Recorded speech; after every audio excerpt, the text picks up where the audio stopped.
Yung mga teams na dapat sana kukuha sa akin yun, yung nawala. So, parang natatakot na ako nun. So, Ako, may team ba ako? mga January na yun, coach. So, nagpatulong din ako nun sa ano. So, sabi ko nga, boss, baka pwede na ako na ikaw kumausap dito na Yakapin mo na yung unang na papakausap ako, coach, ba para sa team na to. Pero, yun, parang nangyari nga, sinabihan ako na malayo pa daw MPBL. So, sabi ko, hindi. Sa February, March ata yun, coach, or February, pre-season na. Sabi ko, gusto ko maglaro ng pre-season. So, sabi ko, wala na akong team. So, yung nakakatawa lang is, nag-try out po ako sa Pasay. Talaga? Walk-in tryout po ako. Tryout sila. Walk-in talaga? What a story! Walk-in tryout po ako, coach. Sabi ko nga sa ano ko nun, sa partner ko na sa girlfriend ko na. Sige, pwede mo na i-shout out. Sige na. Ano sabi ko na, natatakot ako ba? Parang, alam niya na nasa down moment talaga ako nun. Kasi, yun nga, kumbaga, hindi ko talaga inisip na, sabi ko, parang mawawalan ako ng team sa MPBL. Parang ganon. So, considering na ang dami pa kumukuha sa'yo, bago that. So, sabi ko, may tinawagan pa nga ako ng isang boss eh. Tapos na, parang sabi, na yun nga, parang, napuno daw sila. Okay. Kasi akala talaga nila na magiging dito ako na team na to kasi yun nga, di na ako bumalik sa kanila. So sabi ko, di boss eh, parang naano lang ako. So naano na ako nun, natakot na ako. So nag-walk-in ako sa Pasay. Sino kinontak mo sa Pasay? Paano mo nalaman na meron pa rin silang slot? Kinontak po kami ni coach ko, kay Coach Leo. Kasi kasi parang close niya si Coach Hubert.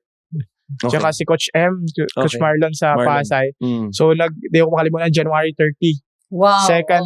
Third day ata ng tryout yun. So, nag-book ako January 29 para from Cebu. January 29 ng gabi. Open tryout si Pasay nun. Oo. Okay. Nag-book ako ng ticket January 29 ng gabi para lang sa January 30 ng umaga. Umabot ka rito. Imagine, from tryout to floor general na ng Pasay. Yung coach, yung flight ko nun 5 a.m. tas yung training sa Pasay 10 a.m. Okay. Nag-delay yung flight ko. Dumating ako sa tryout 11 na. Okay. So halfway na ng training, nag-ano na sila, nagsi-scrimmage. Okay. Ginawa ko na pagdating ko. Syempre, may dala akong maleta ko, che. So sabi ko, uwi na lang ako sana ng dorm ba. Kasi nahiya ako, may dala akong maleta, tapos late pa ako, tapos tryout lang ako. Buti na lang, kahit pa paano, malapit yung airport sa Astrodome. Diba? Hindi ko sa ano kami sa Cloverleaf. Sa Cloverleaf. Medyo malayo. Okay. So, uwi na sana ako, nakita ko si Boss O, yung ballboy namin. Okay. Nakita na, bumaba, kumuha ng ice. Sabi ko, kuya, baka pwede ako makyat. Sige, akyat ka. Okay. So, umakyat ako, coach. Nakita ko ni Coach Hubert. Tapos yun, sabi ni Coach Hubert, okay ka na ba sumalang? Kakarating ko lang. Sige, coach, salang na. Wala nang warm-up? Wala na. Diretso na ako sa limahan. So, yun. Baga, yun na lang. Yun na yung... Okay. Dahil napag-usapan mo, nasa Pasay Voyagers ka nga, napag-usapan ni Chris, mamaya pag-usapan natin kung paano kayo nakarating sa MPBL. Pero gusto ko malaman, naramdaman na ba niya yung Coach M effect? Kasi kanina pa pinag-uusapan si Coach M di ba? Di ba, sikat yung the Coach M effect. Para sa'yo, ano yung Coach M effect? Kung kumpiyansa lang talaga yung pag-uusapan, wala akong masabi, Coach M. Baga, lahat, binibigay sa'yo. Oo. Sobrang bait. Tapos, syempre, pero at least totoo siya sa'yo. Pag may mali ka, sinasabihan ka talaga niya. Sinasabihan ka, di kita dinadown, pero eto, sumasama yung ano mo. Pakinggan mo yun. So, importante yun. Ando siya. Kaya ganyan kami sa'yo, Joe. Kaya ganyan kami sa'yo. Totoo. Coach M din. Coach Mika. Coach Mika. The Coach Mika effect yan. Sobrang totoo. Kaya diretso din siya sa'yo. Pero hindi, gusto ko pag-usapan tong certain thing na to na pinag-uusapan ni Steve. Kasi nag-usap tayong dalawa, naalala mo na last game. Ang pinag-usapan namin was, down na siya. Kasi 3 straight losses sila sa contenders. Gensan, ano yun? Yung sunod-sunod? Caloocan. Close game pa. And Valenzuela.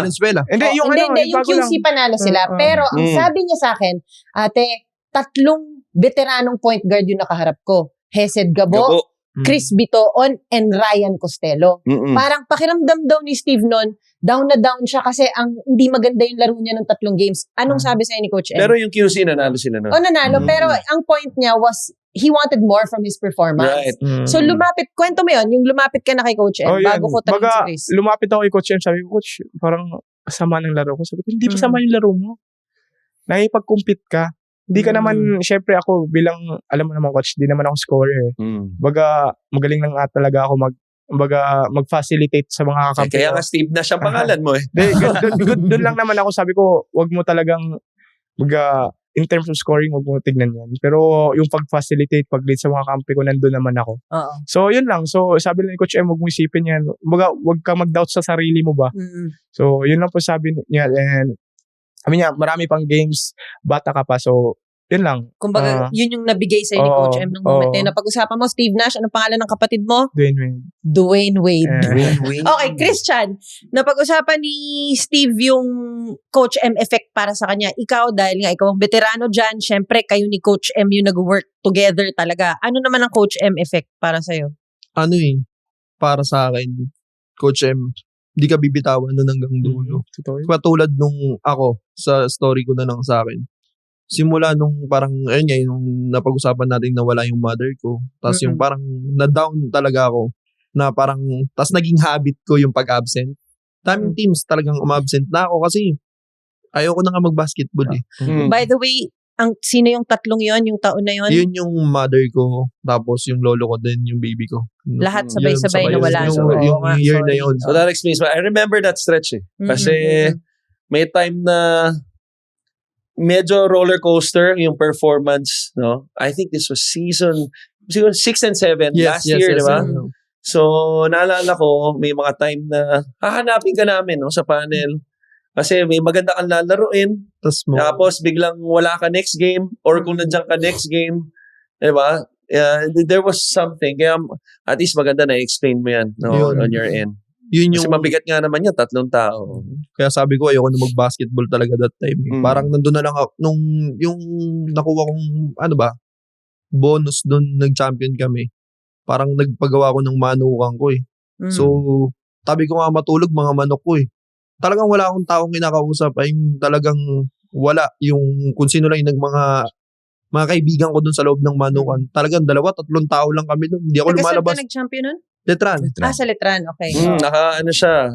Tatlong beses champion Letran, part siya ng 2. Okay. Yun, kaya parang sabi ko, ayoko na. Tapos yun nga, nagiging pala-absent ako nung time na yun. Absent. Kasi sasabihin ko, meron akong konting pera. Okay na, mabubuhay na ako eh. Kasi dati, naglalaro ko for my mom eh. Tapos, para sa mga kapatid ko, yung mga kapatid ko nakapagtapos na. So, parang, ano pang sense para kumita ng pera? Yun kasi syempre, hindi mo naman maiisip yung ibang bagay kasi nga, nawalan ka ng taong yung suporta mo. Tapos syempre, yung father ko, medyo down din. Hindi ko rin alam gagawin ko eh. Ako nga, hindi ko matulungan that time yung sarili ko. Panganay ka ba? Hindi, may kuya pa ako, isa eh. Okay. So, ayun nga, sabi ko, wala na. Tapos, napunta na ako kung kaninong coaches. Sabi ko, wala na to. Tapos na to. Sabi ko ganun. Tapos, yun nga, yung last, napunta akong Binyan. Tapos parang, pagbalik ko, ano ba yan? Kung kailan nag-i-ensayo ako, parang, hindi ako nagagamit. Pero, alam ko naman kasi na full, talaga yung Binyan ng talaga ng Binyan. Tsaka syempre, sino ba ako? Kuya Ping? KG? Sino? Well, di ba? I mean, na yung sabi ko, mahirapan talaga akong i-ano yung sarili ko. Kasi syempre, kung babalik man ako, tapos yun naman yung kapalitan ko ng pwesto, parang, puno ng big man. Oo, so sabi ko, nag-request ako kay Boss Monching. Sabi ko, Boss, baka pwede mo muna akong, kasi parang may gusto kong patunayan sa sarili ko na hinahanap ko. Sabi ko ganun, baka pwede mo kong hanapan muna ng team na magagamit kung ano yung meron ako. Sabi niya, sige, try natin. Pero nung time na yun, ayaw ni Boss. Kasi Boss Monching is Boss Monching. Pag tao ka niya eh. Yeah. Sabi niya sa akin, hindi pare, kaya yan, lang. Tapos sabi ko, Boss, sige na Boss, kasi hindi ko talaga alam kung paano ko hahanapin yung pwesto ko. Din yun nga, nung si Coach Marlon, nagkaroon niya yun, hindi ko makakalimutan, last day ng game, tapos nag-best player pa si Bonifacio that time yung last game. Tapos kinabukasan, 12 ng gabi. Kami yung last, trade Sabi ko, biglang sabog. Yun, sige, pasay na ako din. Yun, sabi ko. Pasabog na trade yun eh. Oo. Kasi I remember. sila ni Warren yun, and obviously, yung Guardia. Victoria. Victoria. No. Manligues, di ba? Oo. Ano yun eh, Sabay umikot yan yun eh. Tapos kasabay ko si Kuya, tawag dito, shooter, si Jeff Chan. Jeff Chan. Sabay ko siya na din. Yun nga. Imagine from all of those experiences to the first team last season. He was part of the first team. Alam mo, ang maganda rin dito, sa magandang reminder, hindi lang sa atin to, pati sa mga listeners natin, sa mga fans. Kasi nakikita nila yung mga players, syempre, magnified because they see them on digital stream, TV, or whatever your platform is, di ba? But at the end of the day, these are just like the viewers, mga tao rin, no? Like, humans. Humans, di ba? Yung pinagdadaan yung mga ganitong bagay, di ba? I'm sure pinagdadaanan din ng mga normal na taong hindi manlalaro, mga regular na nagtatrabaho. Same thing kay Steve, di ba? 5 years naglaro, decorated ang career, champion nung high school. Nag-try out sa Pasay. Ngayon ko lang din narinig yan kay Steve. Di ba? So, kumbaga, lahat may dalang maleta, akala hindi makakapag-try out. Parang, teleserye. Di ba? Kung di ka pa nakasubscribe, ano pang hinihintay mo? Bawat episode, bawat laro, bawat kontrobersya sa MPBL. Nandito kami para harapin lahat. Hanapin ang Rebanse sa Spotify, Apple Podcasts, at YouTube. Kung may gusto kang sabihin, may issue kang gustong harapin, o may Rebanse ka sa sinasabi namin ngayon, mag-subscribe, i-share, makiisa sa usapan.